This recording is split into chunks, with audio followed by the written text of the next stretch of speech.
Now from Capitol Hill, Congressman Ron Paul, the Republican presidential candidate. Congressman, thanks very much for coming in. You're welcome. What do you think about the president's support today for a proposal in the Senate for a 5.6% millionaire surcharge, income over $1 million, paying an additional 5.6%? In other words, on that second million, it would be $56,000 going to the U.S. Treasury. Good idea? It's a magic cure. Everything will be okay as soon as we pass it. Of course, I'm being cynical. No, it's not going to do any good at all. It's not a lack of taxation that's going on. There's just too much spending, and this doesn't solve the problem. So I see no advantage to doing what he's doing. You know that all the polls show that the majority, in some cases an overwhelming majority of the American people, want higher taxes on millionaires and billionaires, as the president likes to say. Why are the American people wrong when answering that question? Well, because pure democracy sometimes leads to these ill-advised positions. You know, when there's a war propaganda going on and they beat the war drums and everybody says 75% of people want us to go to war, and then after 10 years they're sick and tired of it, doesn't mean it was right when 75% said something. This is the danger of pure democracy, when you demagogue and you attack somebody and say that we have to attack the wealthy. I don't mind criticizing, you know, the wealthy at times, and I criticize the bankers and the bailouts and the corporate people who got all the benefits, both when the financial bubble was being built, but then when it burst, they got bailed out, and then the people suffered. So, but this doesn't mean that we should attack wealth for the sake of wealth. We should stop all the subsidies to the wealth. Anybody's getting wealthy because they get contracts from the government, or because they're on the inside of the program where they get their bailouts. That's quite a bit different. We should stop that, but not blanketly penalize people who make wealth and who have created wealth and provided great services for the consumer. That seems to be a line that you hear from a lot of those demonstrators, the Occupy Wall Street demonstrators in Lower Manhattan right now. What do you make of those demonstrations? Well, it's hard to tell because we don't know where they're coming from, and I think it is going to be a mixed bag. And this is something I've predicted for many years, because I said that what would happen is eventually we would destroy our economy, jobs would go overseas, we would have inflation, and we've encouraged people to be very dependent. Both the wealthy and the entitlement system means that people believe they have rights to certain things from their neighbor or from their government. But when the pie shrinks, there's going to be a lot of anger. So my guess would be that there's a lot of people out there, some complaining about paying the bills and some who are scared to death they're not going to get it. But this is, you know, a symptomatic thing that we're seeing. It doesn't address the problem. Why do we have business booms, and why do we have recessions and depressions, and why do we have inflation? So unfortunately, this doesn't give us the answer, but I think it tells you something about the depth of the concern about the people in this country, something that I've tried to talk about for quite a few decades. I spoke with a whole bunch of people about this issue, this Occupy Wall Street demonstrations, but I want you to listen to what one of your presidential rivals, Herman Cain, told the Wall Street Journal about what's going on with these demonstrators in New York. Listen to this. I don't have facts to back this up, but I happen to believe that these demonstrations are planned and orchestrated to distract from the failed policies of the Obama administration. Don't blame Wall Street. Don't blame the big banks. If you don't have a job and you're not rich, blame yourself. You don't blame yourself, he said. What do you think about that? Well, I imagine that applies to a few people in the country, but no, I don't quite come at it that way, because the system has been biased against the middle class and the poor. When you destroy a currency, you transfer wealth from the middle class to the wealthy, because they have access to the capital and they have a lot of benefits and they get the bailouts. So the poor and the people losing their jobs, it wasn't their fault that we have followed a very deeply flawed economic system.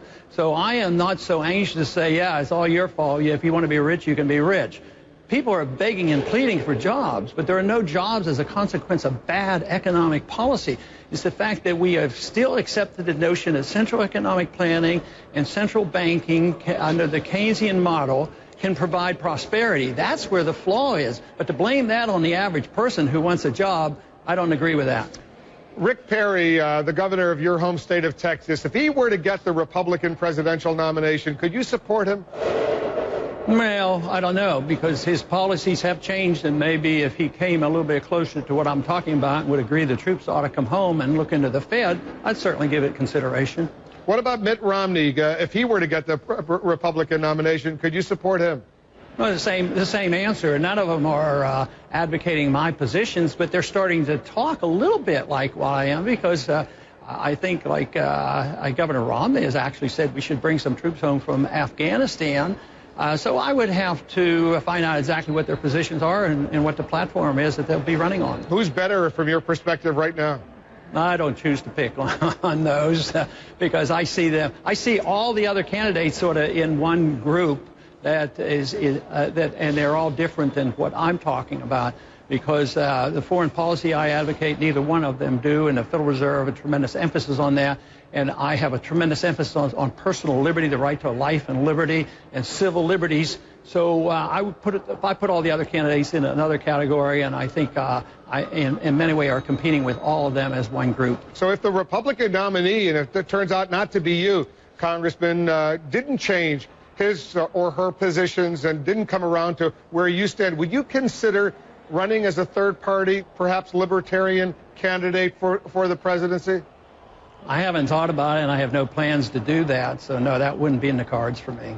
Not in the cards for you. All right, let me move on and ask you about Newt Gingrich. He's running for the Republican nomination as well. He was here in the Situation Room yesterday, and he strongly disagrees with you when it comes to President Obama's decision to order the killing of Anwar al-Awlaki in Yemen. Now, listen to what the former speaker told me.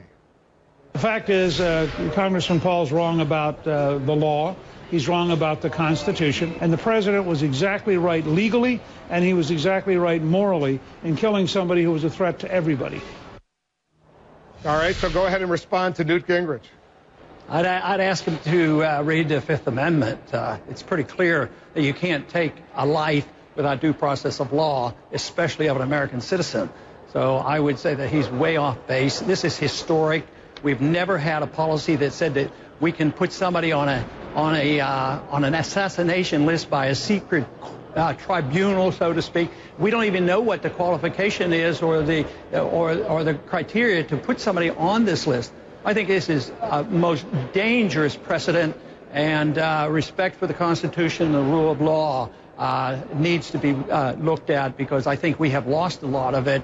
I consider this one of the most dangerous things that we have done, and this president has done it in the opening. He announced this policy in February of last year. I gave a speech on the House floor shortly thereafter advising how dangerous this was, and this means that we have very much violated the whole concept of the rule of law.